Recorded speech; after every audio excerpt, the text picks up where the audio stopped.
മറ്റൊരായ ministries YouTube ചാനലിലേക്ക് ഏവർക്കും സ്വാഗതം. കഴിഞ്ഞ ദിവസം നമ്മൾ ക്ഷമയെക്കുറിച്ചുള്ള ചിന്തകളായിരുന്നു സംസാരിച്ചുകൊണ്ടിരുന്നത്. ക്ഷമ എന്ന് പറയുന്നത് ഏറ്റുപറച്ചിൽ അല്ലെങ്കിൽ പശ്ചാത്താപം, റിപ്പൻറ്റൻസ്, മാനസാന്തരവും ക്ഷമയും ഒരു കോയിൻ്റെ രണ്ട് സൈഡാണെന്ന് ഞാൻ പറഞ്ഞു. ന്യൂ ടെസ്റ്റ്മെൻറ്റിലേക്ക് വരുമ്പോഴാണ് ക്ഷമയെക്കുറിച്ച് കൂടുതലായിട്ട് പറയുന്നത്. ക്ഷമ ഏറ്റവും പ്രധാനപ്പെട്ട ഒന്നാണ്. ക്ഷമിക്കാനുള്ള കഴിവും മറ്റുള്ളവർ ക്ഷമിക്കുകയും അത് ഏറ്റുപറയുകയും ചെയ്യുക. യേശു പറഞ്ഞു ക്ഷമ ലിമിറ്റ്ലെസ് ആണെന്ന് പറഞ്ഞു. ലൂക്കോസ് 21:19 നമ്മൾ ഇപ്പോഴേ വായിക്കുകയാണ്. 21:19 ഇങ്ങനെയാണ് പറഞ്ഞത്, നിങ്ങൾ ക്ഷമ കൊണ്ട് നിങ്ങളുടെ പ്രാണനെ നേടും. Forgiveness is the gate way of healing എന്ന് വെച്ചാൽ ഇവിടെ പ്രാണൻ എന്ന് പറഞ്ഞാൽ സോൾസ്, ഒരു ഇൻറ്റേർണൽ ഹീലിംഗ്. നിങ്ങളുടെ ക്ഷമ കൊണ്ട് നിങ്ങളൊരു ഇൻറ്റേർണൽ ഹീലിംഗ് നിങ്ങൾക്ക് വരും. ഇന്ന് നമുക്ക് അറിയാമല്ലോ, ഈ മനസ്സിൻ്റെ സൗഖ്യം ഏറ്റവും പ്രധാനമാണ്. ശരീരത്തിൻ്റെ സൗഖ്യത്തിലേക്കുള്ള ഗേറ്റ് വേ ആണ് മനസ്സിൻ്റെ സൗഖ്യം. മനസ്സിന് സൗഖ്യം വരുമ്പം പല കാര്യങ്ങളും ശരീരത്തിൽ നിന്ന് വിട്ടുപോകും.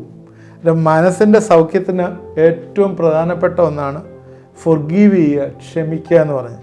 ഈ അൺഫൊർഗീവ്നെസ്, ആ പാപം ഭയങ്കര സീരിയസ് ആണ്. നിങ്ങൾ ചിന്തിക്കുന്ന പോലെയല്ല, ഭയങ്കര സീരിയസ് ആണ്. അത് ഭയങ്കര പ്രയാസം ഉണ്ടാക്കും.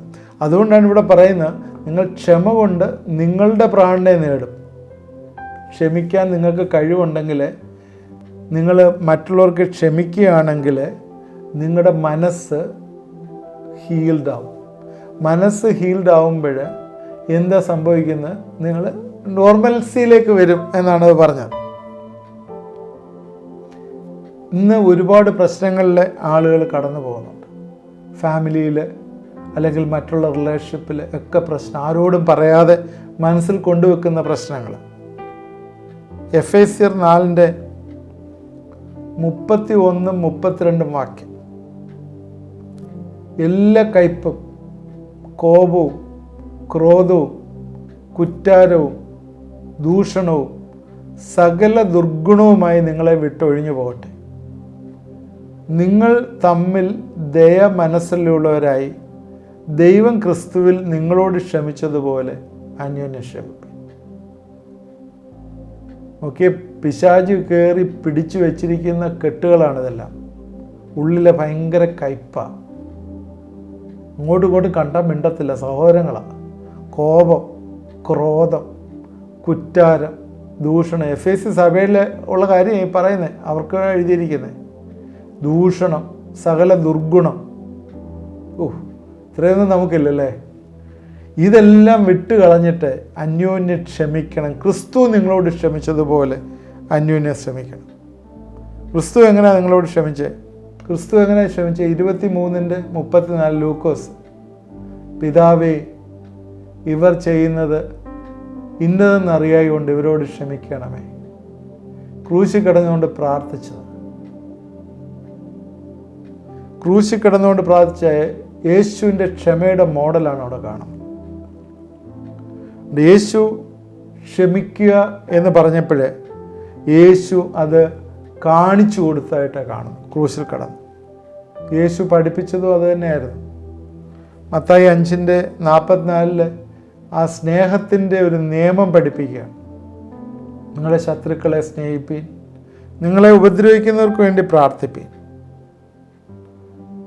പഴയ നിയമത്തിലെ ശത്രുക്കളെ തകർക്കാനുള്ള പ്രാർത്ഥനയാണ് പ്രാർത്ഥിക്കുന്നത്. ഇവിടെ നിങ്ങളെ ഉപദ്രവിക്കുന്നവർക്ക് വേണ്ടി പ്രാർത്ഥിപ്പീൻ എന്ന് പറഞ്ഞാൽ അവരെ നശിപ്പിച്ച് കളയണമെന്നുള്ള പ്രാർത്ഥനയല്ല. ഉപദ്രവിക്കുന്നവർക്ക് വേണ്ടി പ്രാർത്ഥിക്കുക എന്ന് പറഞ്ഞാൽ ശത്രുക്കളെ അനുഗ്രഹിച്ച് പ്രാർത്ഥിക്കാനാണ് പറഞ്ഞത്, അല്ലാതെ അയ്യോ ആ ശത്രുവിനെ ഉപദ്രവിച്ച് കളയണം എന്നുള്ളതല്ല. അതിൽ 45-ാം വാക്യത്തിൽ സ്വർഗസ്ഥനായ നിങ്ങളുടെ പിതാവിന് പുത്രന്മാരായി തീരേണ്ടതിന് തന്നെ. എന്തിനാ ശത്രുവിന് വേണ്ടി പ്രാർത്ഥിക്കുന്നത്? ശത്രു ദൈവത്തിൻ്റെ പുത്രന്മാരായി തീരുക. ഇതാണ് യേശു പഠിപ്പിച്ചത്. യേശു മോഡലായതും അത് തന്നെയാണ്. ശത്രു ദൈവത്തിൻ്റെ പുത്രന്മാരായി തീരുക. നമ്മുടെ പ്രാർത്ഥനകൾ എങ്ങനെയാണ് ശത്രുവിനെ സ്നേഹിക്കാൻ? അതുകൊണ്ട് എന്താ സംഭവിക്കുന്നത്? ഹൃദയത്തിനകത്ത് വക്രതയും ചിന്തയും, മറ്റുള്ളവരോട് ക്ഷമിക്കാൻ കഴിയാതെ പ്രയാസപ്പെട്ട് ഒരു കൊട്ട്. ചില ആളുകളെ കാണുമ്പോൾ ഇങ്ങനെ ചിരിക്കാൻ പോലും പറ്റാത്ത രീതിയിലായിരിക്കുന്നത്.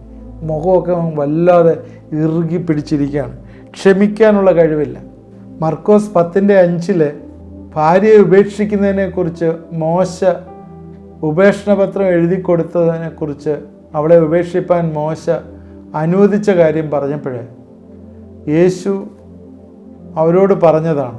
പരീശന്മാർ വന്നിട്ട് ഭാര്യയെ ഉപേക്ഷിക്കുന്നത് വിഹിതമോ എന്ന് ചോദിച്ചതിന് യേശു പറഞ്ഞ ഉത്തരമാണ്. ഉപേക്ഷണപത്രം എഴുതി കൊടുത്ത് മോശ അനുവദിച്ചെന്ന് പറഞ്ഞപ്പോഴേ നിങ്ങളുടെ ഹൃദയകാഠിന്യം നിമിത്തം അത്രേ അവൻ നിങ്ങൾക്ക് ആ കൽപ്പന തന്നു. ഹൃദയകാഠിന്യം, പഴയ നിയമത്തിലെ കൽപ്പന മോശയിൽ കൂടി കൊടുത്തത് ഭാര്യയെ ഉപേക്ഷിക്കുന്നതിന് ഉപേക്ഷണപത്രം കൊടുത്തെങ്കിലും ഉപേക്ഷിക്കണമെന്ന് പറഞ്ഞത് ദുഷ്ടകാര്യത്തിന് നിയന്ത്രണം കൊണ്ടുവരാനാണ്. കാരണം എന്തെങ്കിലും ഒരു കാരണം പറഞ്ഞ് വേറൊരു സ്ത്രീയുടെ അരികെ പോകുന്നതിന് ഭാര്യ ഉപേക്ഷിക്കുകയാണ്. അതുകൊണ്ട് മോശയുടെ അവിടെ ഒരു ന്യായപ്രമാണം കൊണ്ടുവന്നു. അതുകൊണ്ട് നിങ്ങളുടെ ഹൃദയകാഠിന്യം നിമിത്തമാണ് അങ്ങനെ ഒരു ന്യായപ്രമാണം അതിനകത്ത് അങ്ങനെ ചേർത്തിരിക്കുന്നത് എന്നുള്ളത് യേശു അവരോട് എക്സ്പ്ലെയിൻ ചെയ്യാണ്. പുതിയ നിയമത്തിൽ വന്നപ്പോഴേ സ്നേഹത്തിൻ്റെ നിലവാരം എൻ്റയർലി ഡിഫറെൻ്റാണ്. ഇവിടെ പുതിയ നിയമത്തിലേക്ക് വന്നു കഴിഞ്ഞപ്പോഴത്തേക്ക് മാരേജുമായിട്ട് ബന്ധപ്പെട്ട് ഇവിടെ പറയുന്നത് മനുഷ്യൻ ഒരിക്കലും വേർപിരിക്കരുത്, ദൈവം യോജിപ്പിച്ചതിനെ മനുഷ്യൻ ഒരിക്കലും വേർപിരിക്കരുത്. അതാണ് പുതിയ നിയമത്തിൻ്റെ. അതുപോലെ സ്നേഹത്തിൻ്റെ നിലവാരത്തിൽ ശത്രുക്കളെ സ്നേഹിക്കുക, അവർക്ക് വേണ്ടി പ്രാർത്ഥിക്കുക എന്നുള്ള കാര്യം നമ്മൾ പുതിയ നിയമത്തിലെ പുതിയൊരു യേശുക്രിസ്തു പഠിപ്പിച്ചൊരു പോളിസി. എന്തുകൊണ്ടാണ്? അവരെ ജയിക്കുക, അവരെ നേടുക, ദൈവത്തിൻ്റെ പുത്രന്മാരാക്കി തീർക്കുക എന്നുള്ളത്. അതാണ് റോമർക്ക് എഴുതിയ ലേഖനം 12:21 പറയുന്നത്, നന്മ ചെയ്തിട്ട് തിന്മയെ ജയിക്കാനായിട്ട് പറയുന്നു. ക്ഷമ പ്രവർത്തന പരിധിയിൽ കൊണ്ടുവരണം. ശരിക്കും നമ്മുടെ ജീവിതത്തിൽ വളർച്ച വേണമെങ്കിൽ ക്ഷമ നമ്മൾ പ്രാക്ടിക്കലായിട്ട് നമ്മുടെ ജീവിതത്തിൽ നടത്തണം. അതുകൊണ്ട് ആരോടെങ്കിലും ക്ഷമിക്കാനുണ്ടെങ്കിൽ ഇത് ഏറ്റവും വലിയൊരു ടൂളാണ്. നമ്മുടെ ഹൃദയത്തിൽ അൺഫോർഗീവ്നെസ് ഉണ്ടെങ്കിൽ ദൈവത്തിന് അവിടെ പ്രവർത്തിക്കാനായിട്ട് പറ്റുകയില്ല. അതുകൊണ്ട് ആരോടെങ്കിലും ക്ഷമിക്കാനുണ്ടെങ്കിൽ ദൈവസന്നിധിയിലിരുന്ന് പ്രാർത്ഥിക്കാം. ദൈവമേ, എനിക്ക് ആരോടെങ്കിലും ക്ഷമിക്കാനുണ്ടെങ്കിൽ അത് കാണിച്ചു തരണം. ദൈവം അത് കാണിച്ചു തരും. എന്നിട്ട് അവരോട് വാക്കുകൊണ്ടെങ്കിലും, ഇപ്പം പോയി ചോദിച്ചില്ലെങ്കിൽ ഫോണിലെങ്കിലും വിളിച്ച് ക്ഷമ ചോദിക്കണം. ഈവൻ ആരായാലും, ഭാര്യയോടാണെങ്കിൽ, ഭർത്താവിനോടാണെങ്കിൽ, കുട്ടികളോടാണെങ്കിൽ, ആരോടും നമ്മൾ കുറ്റം ചെയ്തു, അവരോടൊരു കാര്യം ചെയ്തത് ശരിയായില്ല, വാക്കുകൊണ്ട് മുറിപ്പെടുത്തി, അല്ലെങ്കിൽ ഞാൻ ഇന്നത് ചെയ്തു, അതവർക്ക് ഒരു ഹിൻഡ്രൻസായി, അല്ലെങ്കിൽ അവരുമായിട്ടുള്ള റിലേഷൻഷിപ്പ് അതിന് തടസ്സമായി എന്ന് നിങ്ങൾക്ക് ചിന്തിക്കുന്നുണ്ടെങ്കിൽ തീർച്ചയായും അവരോട് ക്ഷമ ചോദിക്കുക തന്നെ വേണം. അതിലൊന്നും കുറഞ്ഞു പോകത്തില്ല. അതുകൊണ്ട് ക്ഷമ ചോദിച്ചുകൊണ്ട് ഞാനങ്ങ് താഴെയായി അവരങ്ങ് മേളിലായി എന്നുള്ളതല്ല. ക്ഷമ ചോദിക്കുമ്പോൾ നിങ്ങൾ മേളിലാവുക ചെയ്യുന്നത്, താഴെ ആകത്തില്ല. കർത്താവ് എന്താ ചെയ്തേ? കർത്താവ് ഉയരത്തിൽ ഇരിക്കാതെ കെയിം ഡൗൺ, താഴെ വന്ന് നമ്മളോട് ക്ഷമിച്ചു. ക്രൂശിലെ മരണത്തോളം ക്രൂശിൽ കിടന്നിട്ടും പറഞ്ഞു, കർത്താവെ, ഇവർ ചെയ്യുന്നതിനെന്നറിയായതുകൊണ്ട് ഇവരോട് ക്ഷമിക്കണമേ. അതേ നിലയിൽ നമ്മൾ മറ്റുള്ളവരോട് ക്ഷമിക്കാനായിട്ട് നമ്മൾ പഠിക്കണം. ക്ഷമ ഏറ്റവും പ്രധാനമാണ്. യേശുക്രിസ്തു അത് പല രീതിയിൽ ഡെമോൺസ്ട്രേറ്റ് ചെയ്തു. താഴ്മ ധരിച്ച കാര്യം, അതുപോലെ ശിഷ്യന്മാരുടെ കാല് കഴുകിയ കാര്യമൊക്കെ നമുക്കറിയാം. യോഹന്നാൻ 13:4 മുതൽ ഉള്ള വാക്യങ്ങളിലെ 4 മുതൽ 15 വരെയുള്ള വാക്യങ്ങളിലെ അവന് ഒരു തൂർത്തെടുത്ത്, ഒരു ടവലെടുത്ത്, ഒരു കച്ചയെടുത്ത് അരയിൽ കെട്ടി. ഈ തൂർത്ത് അല്ലെങ്കിൽ കച്ച, ടവൽ എന്നൊക്കെ പറയുന്നത് അടിമയുടെ വസ്ത്രമാണ്. ഈ അടിമയുടെ വസ്ത്രം ധരിച്ച് ശിഷ്യന്മാരുടെ കാല് കഴുകുന്നതായിട്ട് കാണുന്നു. ഹംബിൾ ചെയ്യാണ്. എന്നിട്ട് ഇതിനകത്ത് കാണുന്നത് നമ്മൾ ഇത് പിന്തുടരുവാനുള്ള വിളിയായിട്ട് നമ്മളത് കാണണം. അനേകം കേസുകൾ ഇന്ന് കോടതിയിലുണ്ട്. അയൽക്കാരോട് സ്ഥലവുമായിട്ടുള്ള വഴക്ക്, അത് കഴിഞ്ഞ് കേസ് കൊടുക്കുക, സ്വന്തം സഹോദരനെതിരായിട്ട് കേസ് കൊടുക്കുക. എന്താ, ഭാഗിച്ച് തന്ന സമയത്ത് എനിക്ക് വഴിയില്ലാത്ത സ്ഥലം തന്നെന്നോ എന്നൊക്കെ പറഞ്ഞിട്ട് കേസ് കൊടുക്കുക. 15 വർഷമായിട്ട് പലരും കേസ് നടക്കുന്നുണ്ട് കോടതിയിൽ. സ്ഥലത്തിൻ്റെ കേസാണ്. ആ പ്രോപ്പർട്ടിയുടെ ഇന്നത്തെ വിലയേക്കാൾ കൂടുതൽ പൈസ ആ കേസിന് ചിലവായ കേസുകളുണ്ട്. അതുകൊണ്ട് വസ്തു വീതിക്കുക, പ്രത്യേകിച്ച് ഇങ്ങനെ ഉള്ള കാര്യങ്ങൾ, അപ്പുറത്തുനിന്നൊരു കോഴി ഇങ്ങോട്ട് ചാടി അല്ലെങ്കിൽ ഒരു മൃഗം ഇങ്ങോട്ട് കയറി, പട്ടി കയറി, എൻ്റെ ഗേറ്റ് നീ പൊളിച്ചു, ഇടിച്ചു എന്നൊക്കെ പറഞ്ഞ് അയൽക്കാരനുമായിട്ട് ഒരു അൺഫോർഗീവ്നെസ് വരിക, അവരുമായിട്ട് ക്ഷമിക്കാതിരിക്കുക, അവിടെ നിൽക്കുന്ന മരത്തിൽ നിന്ന് ഇലയെല്ലാം കൂടെ ഇങ്ങോട്ട് വീണു, എൻ്റെ ഡ്രെയിനേജ് എല്ലാം ബ്ലോക്കായി, അതുകൊണ്ട് ഞാൻ ആ മരത്തെ നശിപ്പിക്കണം എന്ന് പറഞ്ഞു, കേസ് കൊടുക്കുമെന്ന് പറഞ്ഞു. അതുകൊണ്ട് ഈ അൺഫോർഗീവ്നെസ് സ്പിരിറ്റ് നിങ്ങളുടെ ഉള്ളിൽ നിന്ന് പുറത്തെയാകും. മറ്റുള്ളവരോട് ക്ഷമിക്കാൻ കഴിയുന്നു. നേരത്തെ ഞാൻ പറഞ്ഞു, ഒരു സൈഡിൽ റിപ്പൻറ്റൻസ്, ഇപ്പുറത്ത് ഫോർഗീവ്നെസ്. ഇത് രണ്ടും ഒരേപോലെ പോകണം. ക്ഷമിക്കുക, ഏറ്റുപറയുക. ചില ആളുകളുണ്ട്, ക്ഷമിച്ചു എന്ന് പറയും, എന്നാൽ മനസ്സിൽ ആ പ്രതികാരം കൊണ്ട് നടക്കും. ആളിനോട് ക്ഷമിച്ചു എന്ന് പറയും, എന്നാൽ ഉള്ളിൻ്റെ ഉള്ളിൽ പറ്റുന്നില്ല. നേരത്തെ ഇത് പറഞ്ഞാണ്, നമ്മൾ പാപം ചെയ്യുമ്പോഴേ ദൈവത്തോട് ഏറ്റുപറയുന്നതിനകത്ത് നമ്മൾ ഇമോഷണൽ ആകുന്നില്ല, വെറുതെ വാക്കുകളിൽ പറയുന്നേ ഉള്ളൂ. ചിന്തയിൽ നമ്മൾ പ്രതികാരം പ്രകടിപ്പിക്കരുത്. നമ്മുടെ ചിന്തയിൽ, വാക്കിൽ പറഞ്ഞു പോകും നിന്നോട് ക്ഷമിച്ചു, എന്നാൽ നമ്മുടെ ഉള്ളിൻ്റെ ഉള്ളിൽ ചിന്തയിൽ അവനോട് പ്രതികാരവും അവനോട് അൺഫോർഗീവ്നെസ്സും നമ്മൾ കാണിക്കരുത്. അതിൽ നിന്ന് പുറത്തു വരണം. യോഹന്നാന്റെ സുവിശേഷം 8-ാം അധ്യായത്തിൽ ഒരു സ്ത്രീയെ വ്യഭിചാരത്തിൽ പിടിച്ച് യേശുവിൻ്റെ അടുക്കൽ കൊണ്ടുവന്ന ഒരു ചിത്രം നമുക്കറിയാം. 8:7 അവൻ അവരോട് പറയുകയാണ്, നിങ്ങൾ പാപമില്ലാത്തവൻ അവളെ ഒന്നാമത് കല്ലെറിയട്ടെ എന്ന് പറഞ്ഞു. ശരിക്കും മോശയുടെ ന്യായപ്രമാണത്തിൽ അങ്ങനൊരു സംഭവമില്ല. പാപമില്ലാത്തവൻ കല്ലെറിയാണ്, അല്ലേ? എന്നാൽ ലീഗലായിട്ട് അവർ പറയുന്നത് ശരിയാണ്, വ്യഭിചാരം ചെയ്യാളിനെ കല്ലെറിഞ്ഞ് കൊല്ലണം.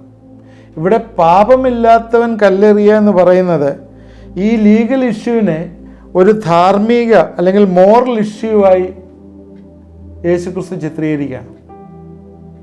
അതിന് ഇവിടെ കാണുന്നത് ഒരു ലീഗൽ ഇഷ്യൂവിനെ ഒരു ധാർമ്മിക ഇഷ്യൂ ആക്കി മാറ്റി. എന്ത് പർപ്പസിനാണ്? അവളോട് ക്ഷമിച്ച് അവളെ വിടാനായിട്ട്. എന്നിട്ട് അവസാനം യേശു എന്തോ പറഞ്ഞത്? ഞാനും നിന്നെ കുറ്റം വിധിക്കുന്നില്ല, പോക, ഇനിമേൽ പാപം ചെയ്യരുത് എന്ന് പറഞ്ഞു.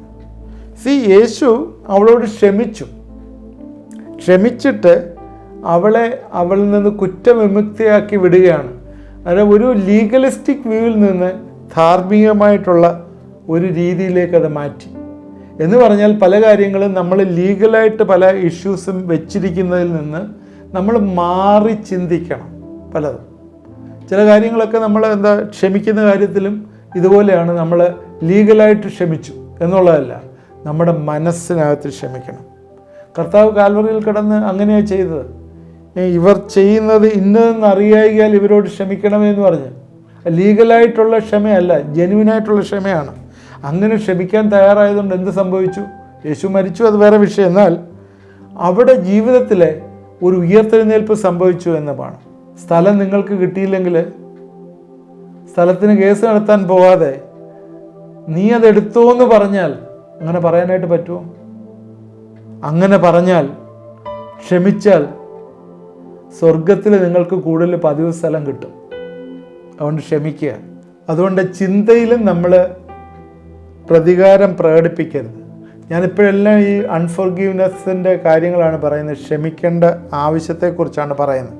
അതുകൊണ്ട് നമ്മൾ ഓരോ കാര്യങ്ങളും നമ്മുടെ ജീവിതത്തിൽ ഈ ലോകത്തിൽ ഇൻട്രാക്ട് ചെയ്യുമ്പോഴേ പല കാര്യങ്ങളിലും നമ്മൾ പ്രതികരിക്കരുത് എന്നുള്ളതല്ല പറയുന്നത്. പ്രതികരിക്കരുത്, നമ്മൾ ഒരിക്കലും തെറ്റായിട്ട് ഇത് എടുക്കരുത്. പ്രതികരിക്കുക എന്ന് പറഞ്ഞാൽ ധാർമ്മിക രോഷം പുലർത്തുക, ഈ നീതി അല്ലാത്തതിനകത്ത് നീതി വേണമെന്ന് പറയുക, അതൊക്കെ പറയാൻ നമ്മളെക്കൊണ്ട് ദൈവം ആഗ്രഹിക്കുന്നു, അല്ല നമ്മൾ ചെയ്യണം. അതൊന്നും ചെയ്യേണ്ടെന്നല്ല പറഞ്ഞത്. എന്നാൽ പേഴ്സണലായിട്ട് വേറൊരാളുമായിട്ടുള്ളൊരു വൈരാഗ്യം, പേഴ്സണലായിട്ട് വേറൊരു കാര്യം, നമ്മുടെ ഭവനത്തിൽ തന്നെ റിലേഷൻഷിപ്പിനകത്തുള്ള ഇഷ്യൂസ്, ഇതെല്ലാം തന്നെ ക്ഷമയില്ലാത്ത കാര്യങ്ങളെ, എന്തെങ്കിലും കുറ്റം പറഞ്ഞിട്ടുണ്ട്, കാരണം ഇതെല്ലാം അവിടെ കിടക്കും. ഇതെല്ലാം തടസ്സമാണ്. എന്തിനാണ്? നിങ്ങളുടെ അനുഗ്രഹത്തിന് തടസ്സമാണ്. അതുകൊണ്ടാണ് ക്ഷമ ചോദിക്കുന്നത്. ദൈവത്തിന് അവിടെ പ്രവർത്തിക്കാനായിട്ട് പറ്റത്തില്ല. പിശാച് അവിടെ ലീഗൽ റൈറ്റ് എടുക്കും. അതുകൊണ്ടാണ് ഞാൻ നേരത്തെ പറഞ്ഞ ദൈവത്തോട് ഏറ്റുപറയുന്ന കാര്യത്തിലും പാപം ഏറ്റുപറയുന്ന കാര്യത്തിലും ഇവിടെ അതുപോലെ മറ്റുള്ളവരോട് ക്ഷമ ചോദിക്കുന്ന കാര്യത്തിലും നമ്മൾ പ്രത്യേകം ശ്രദ്ധിച്ച് നമ്മൾ മാറി ചിന്തിക്കാനായിട്ട് നമ്മൾ പഠിക്കണം.